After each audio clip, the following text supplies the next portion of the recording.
अकोला जिल्ह्यातील अकोट तालुक्यात सावरगाव ते वणी वारुळा या मुख्यमंत्री ग्राम सडक योजनेंतर्गत मंजूर झालेल्या डांबरी रस्त्याचा प्रश्न पुन्हा पेटला आहे। खापरवाडी येथील काही शेतकऱ्यांच्या विरोधामुळे रस्त्याचे काम ठप्प झाले असून त्यामुळे सावरगावातील नागरिकांचे दैनंदिन जीवन विस्कळीत झाले आहे। रस्ता तातडीने मोकळा करून काम पूर्ण न केल्यास अकोट तहसील कार्यालयासमोर मुक्काम आंदोलन छेडण्याचा इशारा गावकऱ्यांनी दिला आहे।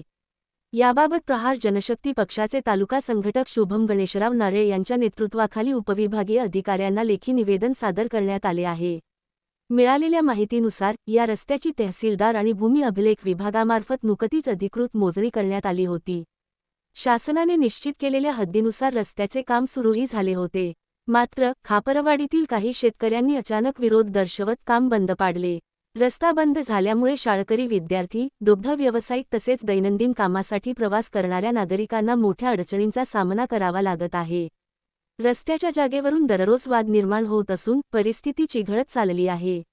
यामुळे भविष्यात मोठी दुर्घटना किंवा जीवितहानी होण्याची भीतीही गावकऱ्यांनी व्यक्त केली आहे। प्रशासनाने तात्काळ हस्तक्षेप करून रस्ता वाहतुकीसाठी खुला करावा, अन्यथा तीव्र आंदोलन उभारले जाईल, असा थेट इशारा गावकऱ्यांनी दिला आहे।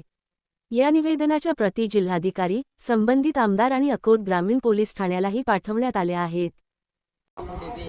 सावरगाव ते वणी वारुळा फाटा या रस्त्यासाठी निवेदन दिलेले आहे। समस्त सावरगाव ग्रामवासी, विद्यार्थी पालक व दुग्ध व्यावसायिक सर्व शेतकरी हा रस्ता सावरगावचे जे रस्ता झालेला आहे, हा रस्ता शासनाला 2.5 वर्षानंतर जाग आला आणि 2.5 वर्षानंतर त्याची मोजणी केली तो आज खापरवाडीच्या शेतकऱ्यांच्या शेतातून निघाला। पक्का मोजला तर, परंतु ते शेतकरी त्यांच्या जो शेतातून रस्ता निघाला ते रोज रस्ता नवीन नाले खंडून इकडून तिकडून टाकत आहे। त्यामुळे येणाऱ्या उद्या परवा पावसामुळे गावकऱ्यांचे फार हाल होणार आहेत। विद्यार्थी ये जाण करतात, 100-150 यांचे हाल होणार आहेत। म्हणून आम्ही एचडीओ साहेबांना यांना निवेदन दिलेलं आहे व प्रतिलिपी आमदार रणधीरकर सावरकर साहेब यांना सुद्धा केलेला आहे।